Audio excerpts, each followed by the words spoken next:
Price the Lord. ஆண்டவராகிய இயேசு கிறிஸ்துவின் நாமத்தினாலே இந்த 100 நாள் ஜெபத்தினுடைய 3வது நாள் உங்களை சந்திப்பதிலே நான் மிகவும் மகிழ்ச்சி அடைகிறேன். ஆண்டவர் உங்களோடு கூட இருந்து நிச்சயம் பெரிய காரியத்தை ஆண்டவர் செய்வாராக. பிரிட்டிஷ்லே தேவனுடைய ஊழியத்தை செய்த ஸ்மித் விக்கில்ஸ்வர்த் என்கிற ஒரு மிகப்பெரிய தேவனுடைய ஊழியக்காரர். இவர்கள் மூலமாய் வியாதிஸ்தர்கள் சுகப்பட்டிருக்கிறார்கள். மரித்தவர்கள் கூட இவர்களுடைய ஜெபத்தின் மூலம் ஆண்டவர் உயிரோடே எழுப்பியிருக்கிறார். அவ்வளவு ஒரு மிகப்பெரிய ஒரு தேவனுடைய ஊழியக்காரர். உங்களுக்கும் நிறைய பேருக்கும் அவரை பற்றி தெரிந்திருக்கலாம். அவர் ஒரு விசை ஊழியத்திற்காக கடந்து போகும்போது இரவு ஓய்வெடுப்பதற்காக ஒரு ரூமிலே அவர் தங்கியிருந்தார். அப்போ அது முடித்துட்டு அவர் அந்த ரூமை விட்டு கிளம்பும் போது அந்த வீட்டில் இருக்கிற அம்மா அவரை பார்த்து, என்னுடைய கணவனார் பலவீனமாக இருக்கிறார், அவருக்கு ஸ்ட்ரோக் வந்துச்சு, கைகால் விழுந்திருக்கிறார், ஒரு ஜெபம் பண்ணிட்டு போக முடியுமா அப்படின்னு அவரிடத்துல கேட்கிறாங்க. அப்போ ஸ்மித் வில்கிஸ்வர்த் சம்பந்தமே இல்லாமல் அந்த அம்மாவனிடத்துல நான் மேல் வீரட்டறையில தங்கினேன் அல்லவா, அந்த ரூம்ல இருக்கிற பெட்டில் போட்டிருந்த அந்த கவர் எதையுமே நீங்க எடுக்க வேண்டாம், அந்த ரூமை இப்போதைக்கு கிளீன் பண்ண வேண்டாம், நான் வருகிற வரைக்கும் அது அப்படியே இருக்கட்டும் அப்படின்னு அவர் சொல்லிட்டு அவர் கிளம்புறாரு. அப்போ இவர்களுக்கு ஒன்றுமே புரியல. சில நாட்கள் தாண்டி தன்னுடைய கணவனார் படுத்திருக்கிற அறையிலே ரொம்ப அழுக்காக இருக்கிறதுனால அந்த ரூமை க்ளீன் பண்ணுறதுக்காக அவரை எடுத்து கொண்டு போய் ஸ்மித் விக்கில்ஸ்வர் படுத்திருந்த அந்த ரூமில் அந்த பெட்டில் அவரை படுக்க வச்சுட்டு கீழே அவர்கள் இந்த ரூமை க்ளீன் பண்ணிட்டு இருந்தாங்க. திடீரென்று மேலே இருந்து ஒரு சத்தம். அவருடைய கணவனார் சத்தம் போட்டு சொல்கிறார், ஐயோ ஆண்டவர் எனக்கு விடுதலை கொடுத்தார், நான் சுகமானேன், என்னுடைய கைகாலெல்லாம் இப்பொழுது நல்லா செயல்பட ஆரம்பிக்குது அப்படின்னு அவர் பேசினார். ஒரு மிகப்பெரிய ஆச்சரியம். அந்த தேவ மனுஷன் படுத்திருந்த, அதான் நம்ம வேதத்தில் சொல்றோம்ல, பவுலுடைய உருமால்களில் கூட அற்புதம் நடந்துச்சுன்னு. அவர் படுத்திருந்த அந்த இடத்துல அவருடைய உடம்பு பட்ட உடனே அந்த மனுஷனுக்கு பரிபூரணமான சுகம் வந்தது. ஸோ அவ்வளவு வல்லமையான ஊழியக்காரர்கள் நம்மை விட்டு கடந்து போயிருக்கிறார்கள். நான் நம்புகிறேன் நம்முடைய தேவன் இன்னும் வல்லமையிலே குறைந்து போகவில்லை. இந்த சத்தத்தை கேட்கிற ஆண்டவரே, நம்முடைய பிள்ளைகளில் ஒருவரை இல்லைன்னா நமக்கு தெரிந்த ஒருத்தரை இப்படி ஒரு ஸ்மித் விக்கில்ஸ்வர்த்தாக பயன்படுத்துகிற காலம் சீக்கிரமாய் வரட்டும். ஆமென். கர்த்தருடைய பிள்ளைகளே, இன்றைக்கு ஆண்டவருடைய வார்த்தைக்காக நான் எதிர்பார்த்து நான் காத்திருந்த போது ஆண்டவர் என்னுடைய இருதயத்திலே ஒரு வார்த்தையை கர்த்தர் வைத்தார். அங்கே கர்த்தருடைய தூதனானவர் ஒரு முட்செடியின் நடுவிலிருந்து உண்டான அக்கினி ஜுவாலையிலே நின்று அவனுக்கு தரிசனமானார். அப்பொழுது அவன் உற்று பார்த்தான். முட்செடி அக்கினியினால் ஜுவாலித்து எரிந்தும் அது வெந்து போகாமல் இருந்தது. ஆண்டவருடைய பிள்ளைகளே, இந்த இடத்திலே மோசே என்கிற ஒரு தேவனுடைய மனிதன், அவருடைய கண்களுக்கு முன்பாக ஒரு மிகப்பெரிய ஒரு காரியத்தை அவர் பார்க்கிறார். அக்கினி ஜுவாலை ஒரு முட்செடியிலே எரிந்து கொண்டிருக்கிறது. ஆனால் அந்த முட்செடி கருகாமல் இருக்கிறது. அதை அவன் உற்று பார்க்கிறான். உற்று பார்த்தால் இவ்வளவு அக்கினி எரிந்து கொண்டிருக்கிறது, ஆனால் அந்த முட்செடி கருகவே இல்லை.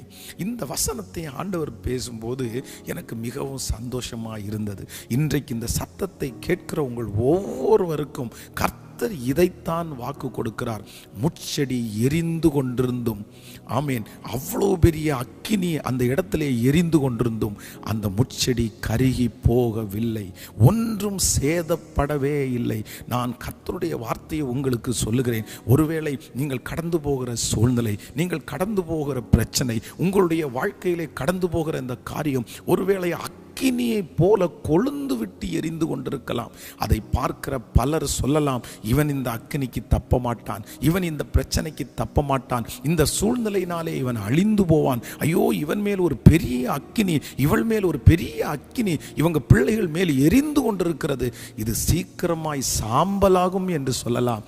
ஆனால் ஆண்டவர் இன்றைக்கு கிருபையாய் வாக்கு கொடுக்கிறார்.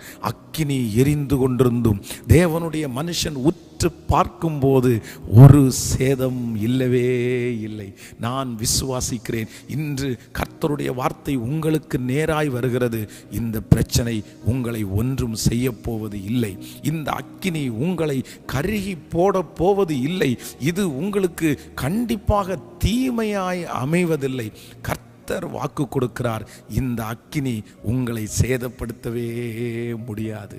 ஆமென். ஆண்டவருடைய பிள்ளைகளே, இந்த வசனத்தை தியானித்து கொண்டிருக்கும் போது அப்போஸ்தலனாகிய பவுலுடைய வாழ்க்கையிலே கொழுந்து விட்டு எரிகிறது போல ஒரு 3 விதமான பிரச்சனையிலே ஆண்டவர் அவனை நடத்துகிற விதத்தை குறித்து நான் தியானித்தேன். இந்த 3 காரியத்தையும் சொல்லி உங்களுக்காக ஜெபிக்க போகிறேன். நம்பர் 1, முதலாவதாக அப்போஸ்தலனாகிய பவுல் அந்த கப்பர் சேதத்திலிருந்து தப்புவிக்கப்பட்டு ஒரு தீவிலே போய் உட்கார்ந்து அவன் குளிர் காய்கிறதற்காக நிறைய நெருப்புகளை போட்டிருக்கிறார்கள்.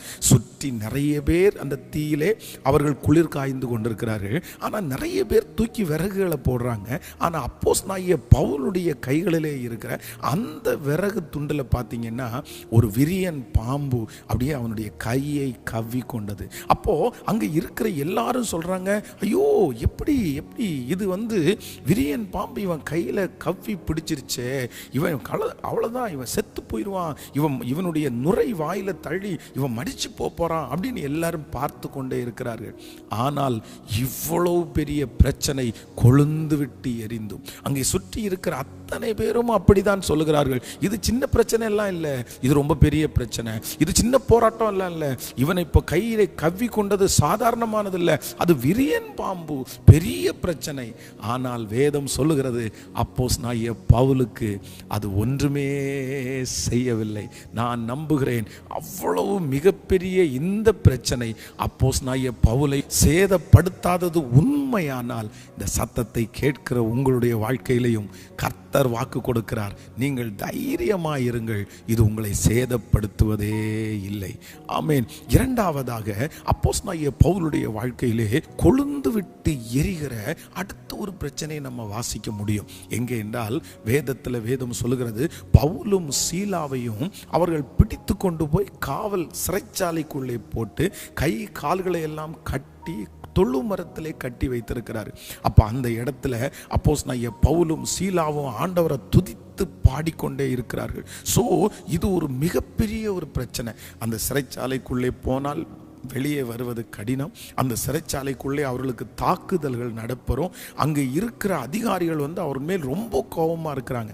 ஆனால் கொஞ்ச நேரத்தில் பார்த்தீங்கன்னா அந்த சிறைச்சாலை அவ்வளோ பெரிய பிரச்சனை அப்போஸ்தலனாகிய பவுலை ஒன்றுமே செய்யவில்லை. எந்த சிறைச்சாலை அதிகாரி இவர்களை காயப்படுத்தினார்களோ, எந்த சிறைச்சாலையில் இவர்கள் அடிக்கப்பட்டார்களோ, அதே நபர் காயங்கள் கட்டுகிறவராய் உதவி செய்கிற ஒரு மனுஷனாய் ஆண்டவர் அந்த இடத்திலேயே மாற்றினார். நான் நம்புகிறேன் இந்த சிறைச்சாலையை போல கொழுந்து விட்டு எரிகிற ஒரு பிரச்சனையிலே நீங்கள் கடந்து போயிருக்கலாம். உங்களை பார்த்து பலர் சொல்லலாம், இவனுடைய முடிவு அழிவு என்று சொல்லலாம். ஆனால் கர்த்தர் வாக்கு கொடுக்கிறார், இல்லை, இந்த பெரிய பிரச்சனையிலே, பெரிய சூழ்நிலையிலே, அக்கினியிலே நீங்கள் நிச்சயமாய் வெந்து போவதே இல்லை. ஆமென். மூன்றாவதாக ஆண்டவருடைய பிள்ளைகளே, இந்த அப்போஸ்தலனாகிய பவுல் கொழுந்து விட்டு எரிகிற ஒரு பிரச்சனை, ஆனால் அவனை ஒன்றும் செய்யவில்லை என்று இதை வசனத்தோடு நான் உங்களுக்கு வாசித்து காண்பிக்க நான் விரும்புகிறேன். 2 கொரிந்தியர் 11ஆம் அதிகாரத்தினுடைய 32, 33 வாசிக்கும் போது, தமஸ்கு பட்டணத்து அரேத்தா ராஜாவினுடைய சேனை தலைவன் என்னை பிடிக்க வேண்டும் என்று தமஸ்தாருடைய பட்டணத்தை காவல் வைத்தான். அப்பொழுது நான் கூடையிலே வைக்கப்பட்டு ஜன்னலில் இருந்து மதில் வழியாய் இறக்கிவிடப்பட்டு அவனுடைய கைக்கு தப்பினேன். இங்க பாருங்க ஆண்டவருடைய பிள்ளைகளே, தமஸ்கு என்கிற ஒரு இடத்திலே அப்போஸ்தலனாகிய பவுல் ஊழியத்திற்காக போயிருக்கிறார். ஆனா அந்த தமஸ்கு பட்டணத்தில் இருக்கிற மிகப்பெரிய ஒரு மனுஷன், எப்படியாவது அப்போஸ்தலனாகிய பவுலை நான் பிடிக்காம விட மாட்டேன், அவன் இந்த வீட்டில் தான் குடியிருக்கிறான், இந்த தெருவில் தான் குடியிருக்கிறான், சேனை ஆட்களை எல்லாம் அனுப்பி போய் பிடிச்சிருங்க. அப்போ சுத்தி இருக்கிற நிறைய பேருக்கு பயம் உண்டாகுது. அவ்வளோதான், இப்போ பவுல் மாட்டினாரு, இதுக்கு மேலே அவரால் ஒன்றும் பண்ண முடியாது, இந்த வீட்டிலேருந்து அவரை தப்புவிக்கவும் முடியாது அப்படின்ற ஒரு பெரிய சூழ்நிலையிலே அப்போஸ்தலனாகிய பவுல் இருக்கிறார்.